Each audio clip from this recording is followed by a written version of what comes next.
Hello everybody and welcome back to Kerbal Space Program, where last episode we did Artemis 1 and now we need to do Artemis 2, and we should be able to do this exceptionally quickly.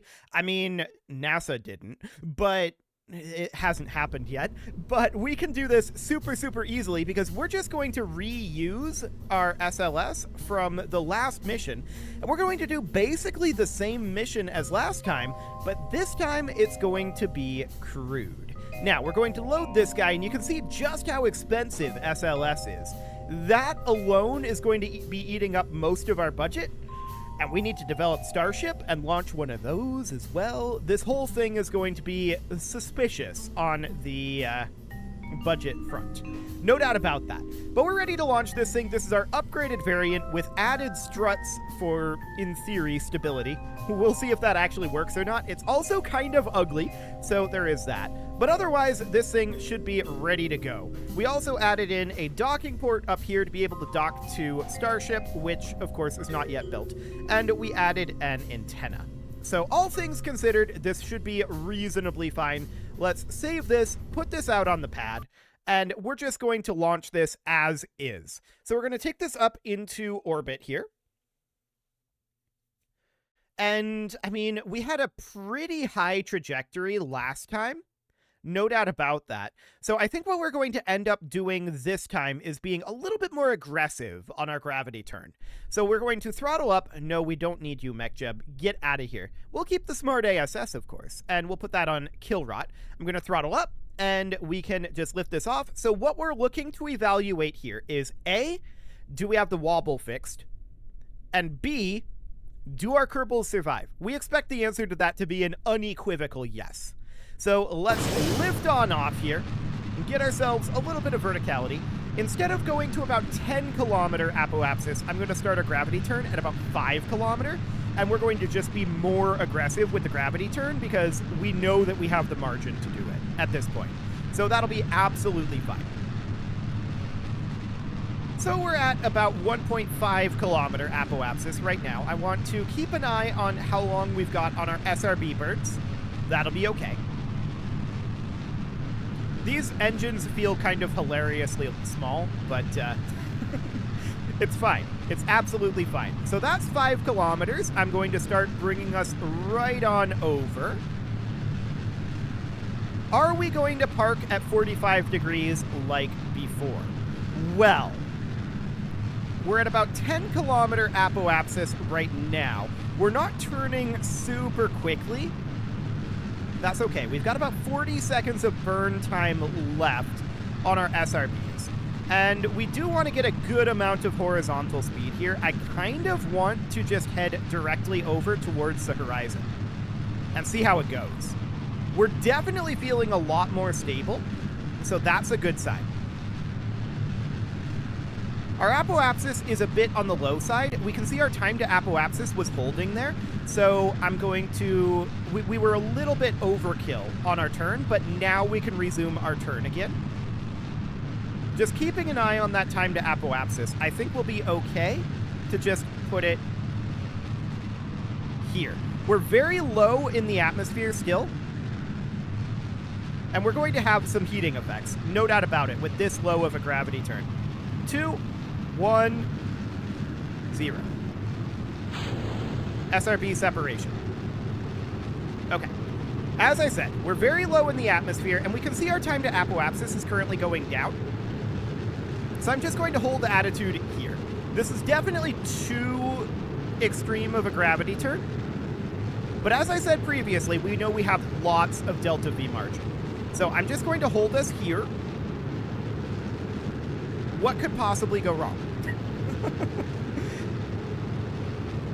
We're watching that time to apoapsis go up, and I want to put this at horizontal velocity up as of now. I want to just have horizontal speed at this moment. Okay.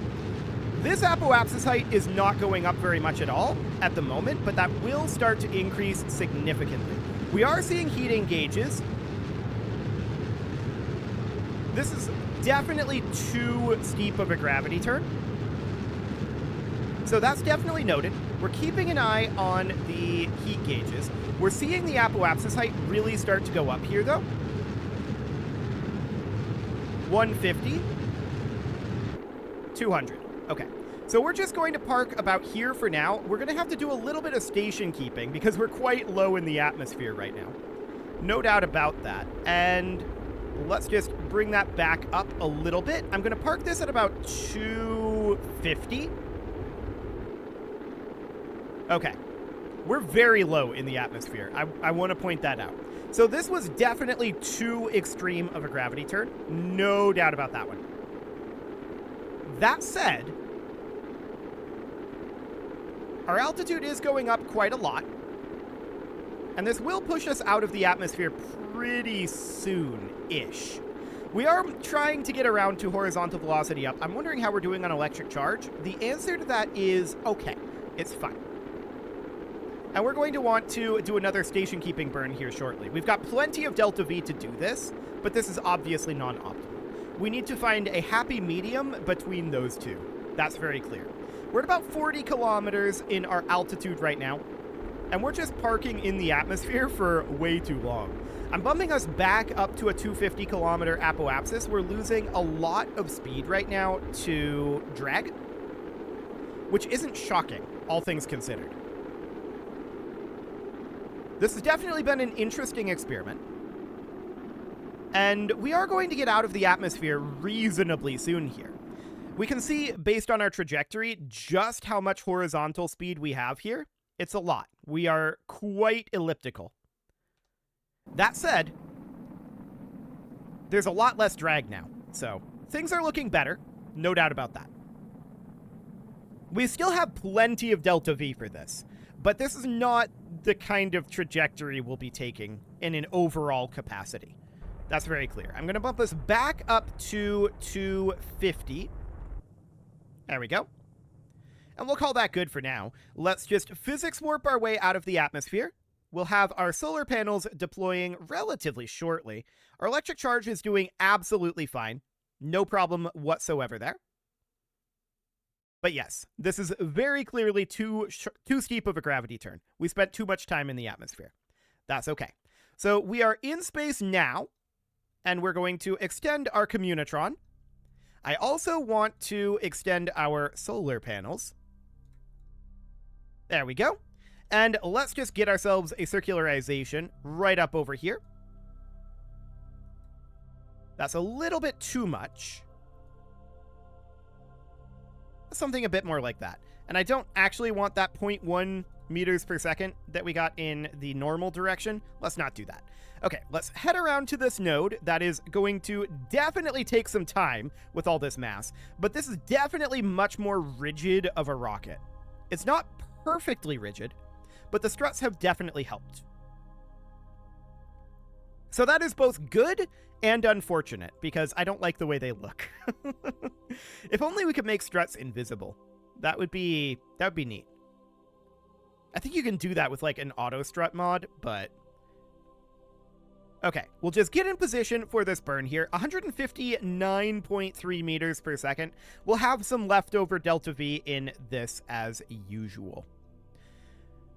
That said, we could just use this to burn to the moon. That's not the worst idea in the world, especially if we're planning on using extra fuel here as Starship refueling. So that seems absolutely okay. 3, 2, 1, 0, mark.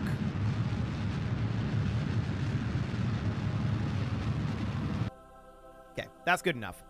That puts us in a relatively circular orbit. We've got 622 meters per second left here, so that'll get us partway to the moon anyway. And I want to check to see... Okay, so this is where the moon is right now. So if we're going to set the moon as our target, which we should do, we'll need to start a burn... No, not Sputnik. Hang on. Set as target moon, and I want to be on our orbit. There we go. We're probably going to want to... No, not normal. We're going to want to move this to be somewhere around here, most likely, and then push this out like that. We want to have a retrograde orbit here as before, so we can change our timing to achieve that. We're going to need a little bit extra delta V to pull it off, I'm sure. Yeah, that's a retrograde orbit. And what are we going to be targeting for our periapsis here? Well, I think a good parking orbit for our starship would be somewhere around 100 kilometers. That's about where we did our parking orbit for our Apollo 11, though, and that orbit is already reasonably crowded. So we might want to start thinking about, instead, putting it at maybe like 200 kilometers. Okay, that'll be more of a timing change. Gotcha. Ooh, that changes very significantly. Let's try this from a different angle. Yeah, that's a little bit better. Cool. So something about like that. So that'll be 774 meters per second. We'll just align to this node. And that'll burn off the remainder of this tank, and that'll be the majority of that fuel. So that's absolutely fine. This burn will happen in about 36 minutes. And we're not going to burn very much fuel out of this tank, which is good because we want to do refueling from it. So that'll be absolutely fine. Okay, let's warp on around and get in position for this burn. Oh, we also want to get rid of our launch escape system. We want to do that like now before this burn. So I'm going to decouple our launch escape system. That took an interesting path, but okay, it doesn't really matter. And we're going to warp on forward until we're ready to do this burn. Beautiful. Is this our launch escape system over here? It must be 14 kilometers away. Okay, that's absolutely fine. So we're going to warp on forward here 50 seconds, 40, 30, 20, 10, and 5, 4, 3, 2, 1, 0, mark. So off we go to the moon. Of course, this is not the most efficient way to go to the moon. It will be much more efficient once we switch over here, but we might as well use this Delta V, right?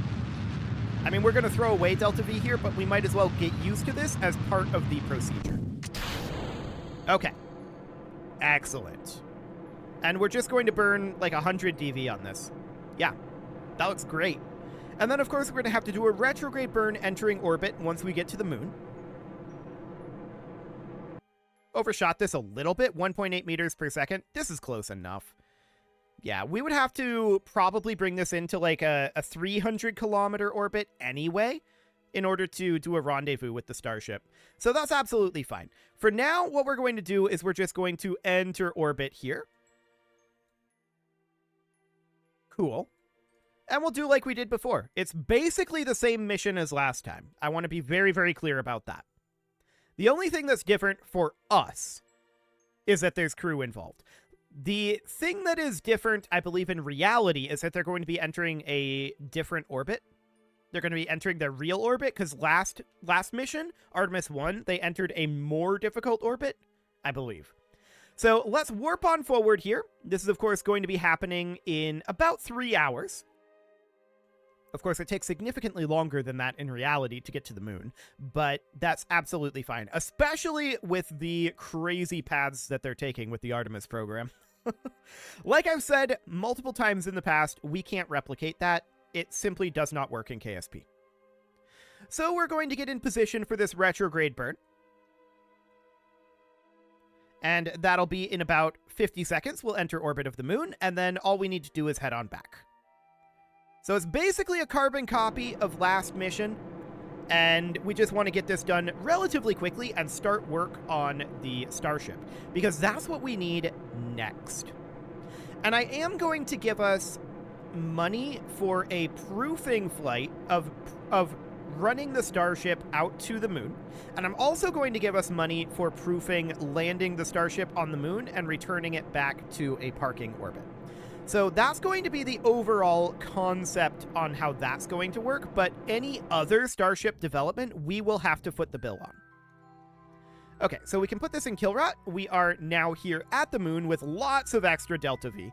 No doubt about that. We are in a good enough orbit. This isn't exactly circularized, but it's good enough for this proofing. So at this point, all we need to do is come around over here. This will be in about 7 minutes. and that'll be very, very soon. All we need to do at this point is just return home. And I want to do this as quickly as possible because we need to get going on the starship design. That's going to take some time. So we know that we were reasonably fine to take this down to about a 10-kilometer periapsis and do absolutely no other changes. Looks good, and that's going to be a pretty short burn. Of course, by this point, in theory, all or some of this fuel will have been consumed by the starship. And we'll have to do that refueling when it comes back. When it gets first attached, it should be, in theory, at full or full-ish fuel. And then we'll refuel it once it gets back, ditch this component if that's empty, and then just head back. That's the overall mission plan here.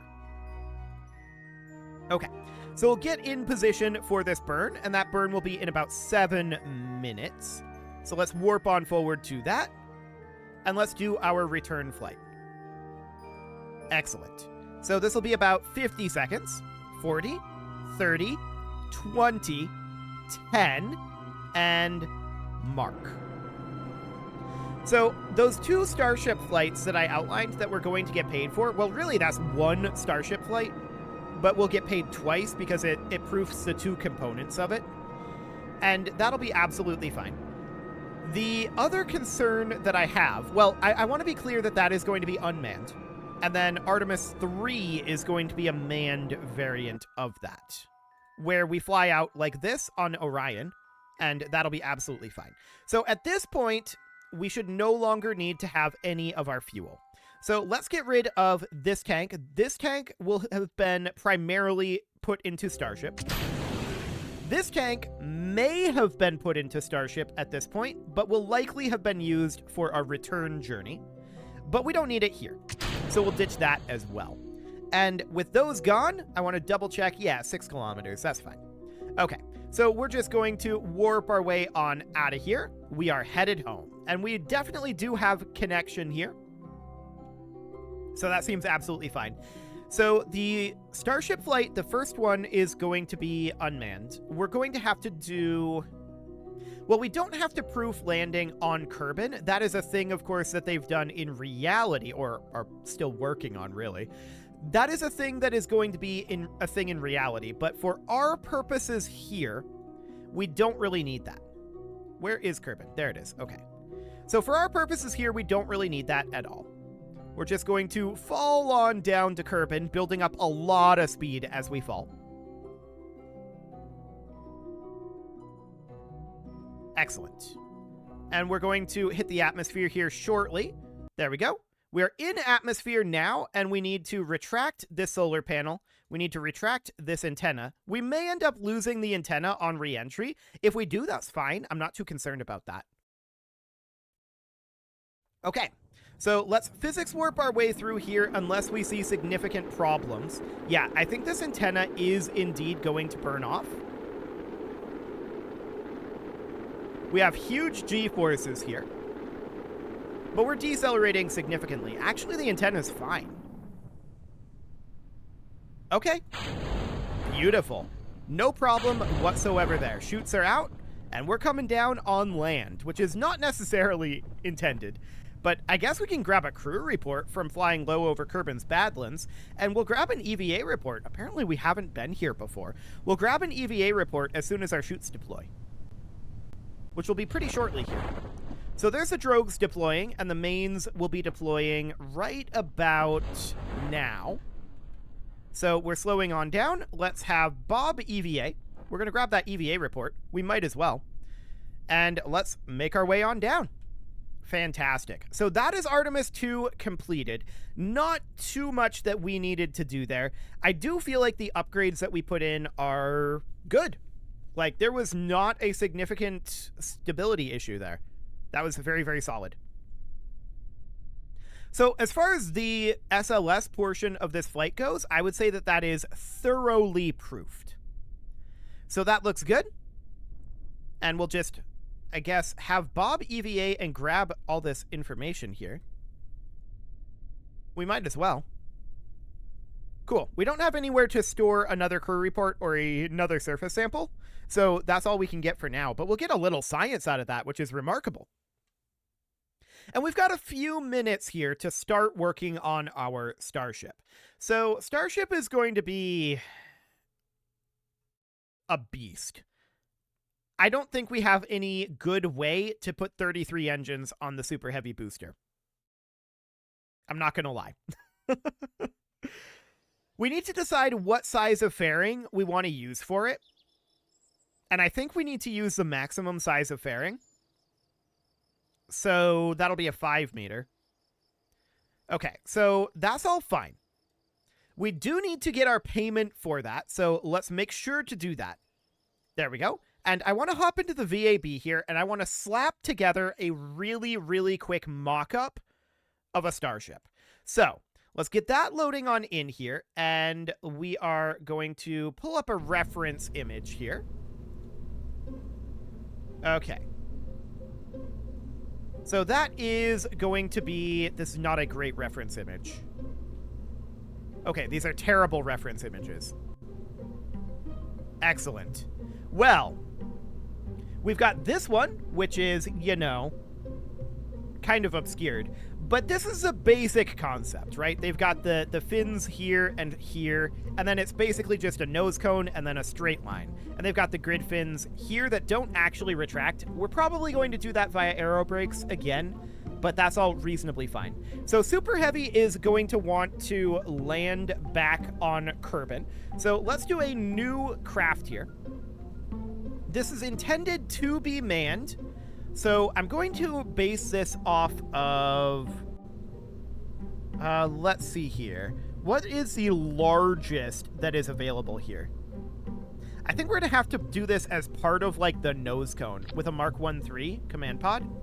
Unfortunately, this is white, but I mean, the renders that I've seen, I don't think this is the way it's going to finally end up, but the renders I've seen of the starship that lands on the moon is all white. So that's reasonably fine. We can definitely work with that.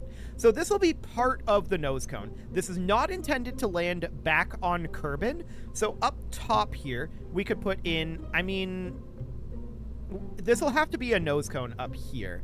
So let's put in an aerodynamics nose cone, something like, that's way too big. That's way, way too big. What size are we looking for here? Not a small nose cone. I think we are looking for... Where is it? I am probably blind here. In fact, I'm definitely blind. It's here somewhere. I'm looking for a specific nose cone. It's this one. Okay, there we go. So I'd like that to be white for now. We're going to make this starship white, and that'll be okay. I want to use a fuel adapter here, although we probably do want to put in a few components up here first. So that's going to end up being something like a 2.5K is a little on the small side here. Indeed. And apparently I can't grab that. Let's undo it. And we'll put it up top here where this is just going to be a 1K, like that. Okay, slightly awkward in the shape, but that'll be relatively fine. So we're then going to probably want to have some form of solar panel on here. I'm just going to do 1x6s again, and we're going to put these on right here for now. That'll do. Then we're going to need to do some fuel adapters here. So a fuel adapter is going to need to take us from this size up to like this size, right? That would be ideal. Let's see here. There should be an adapter for that, but if I recall correctly, we ran into problems with this previously. So what size are we going to want to have this be? Well, the Rockamax brand adapter is definitely not the one that we're going for here. Mark 3 to 3.75 meter. This is the S3 to S4 size. We want a Rockamax to Kerbadyne adapter. But like I said, if I recall correctly, that was complicated previously. But we did actually end up getting there in the end.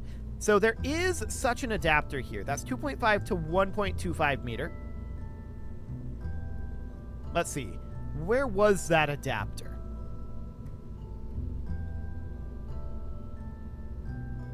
It should be under fuel tanks if it's here.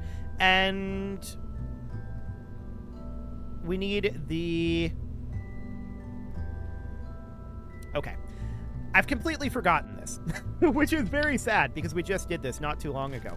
So we did figure out a way to do this. I'm going to open up... Don't save this. I'm going to actually base this off of the SLS, which is going to be slightly strange, but I'm going to base it off of the SLS, and we're going to utilize some of these components, right? So this is a Kerbal ADTP-23. Gotcha. Okay, so we can have this remote guidance unit here. That's fine. We're not going to have the heat shield, so I'm going to base it off of this. We're not going to use this docking port. What I'm going to do is I'm going to put in a battery up here because we are potentially going to need a fair amount of power. And then we're going to use a shielded docking port here because we're not going to have the launch escape tower. So a shielded docking port would go right like that. We are going to need a communitron on here most likely, so it'll be based on this. And I'm going to call this Starship. And now we're going to need that adapter. So that was a Kerbodyne adapter. And that was specifically this guy. That's the one we're looking for. We'll make that be all white.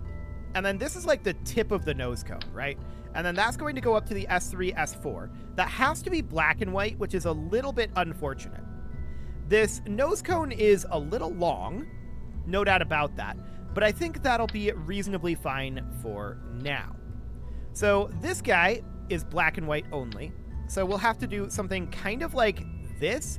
This is a crazy amount of fuel. I want to be clear about that. That's a crazy, crazy amount of fuel for this first stage. Then we're going to need to have down here an engine plate. So our engine plate is going to be, what, an EP37? That's actually too small. I think we're going to have to do this manually. So, well, we could do an EP37, I suppose. And then that would be in triple nodes. So we're going to omit... Actually, this should be in 6 nodes. Like this.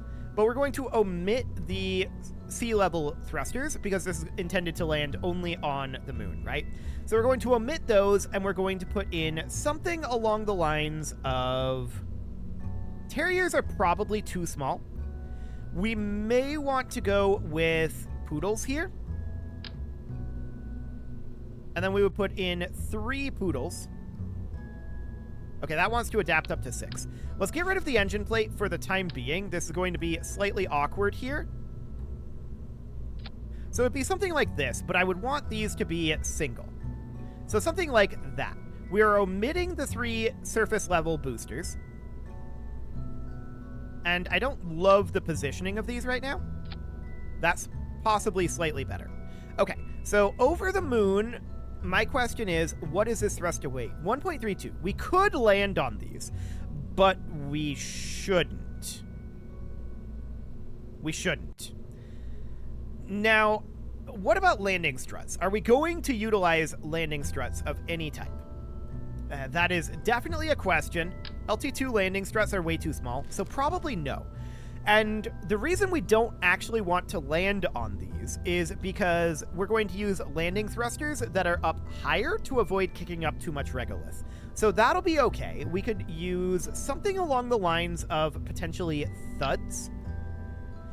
And how many of these are we going to want to use? Probably at least 4. Bare minimum. I'm wondering right now... Oh, we don't want to have these parachutes on here. Those can be gotten rid of. I'm wondering right now what these thuds would have over the moon. So stage 1 here, the thuds are going to have 0.83. So we definitely need to have more thrust to weight here. So we could go for 6 or even 8. I'm going to go for 8 here. And it'll be just something kind of like this. We may want to have them located a little bit more like that or so. Then the question is, how exactly are we going to do our transition down to the super heavy? Well, that is something that we can tackle next episode. This is 1.65 thrust to weight over the moon, so these would work fine over the moon for our landing thrusters. We could just omit these poodles and just work off of the thuds. My question there is, what is the efficiency of the thud? 305 seconds of specific impulse. That seems low. Poodles are 350. This would make it easier to connect up. We'll think about it. It is time to put a cut in here, so I'm going to go ahead and do that, and next episode, we're going to see about getting our starship underway. You can leave your offerings to the engagement gods in the form of likes, comments, subscribes, and bell ringings, and a very special thank you to all of the channel members for making this video possible, including ALS Gamer, Shadow Wolf, Kentogan, Ali Lee, Upper Cumberland Gamers, Nick Smarty, Dimitri H, Punching the Microphone, Soccerman12UK, and all the rest. And of course, you. Thank you for watching. If you'd like to support the channel, you can click the join button down below the video, and as always, I will see you all next time.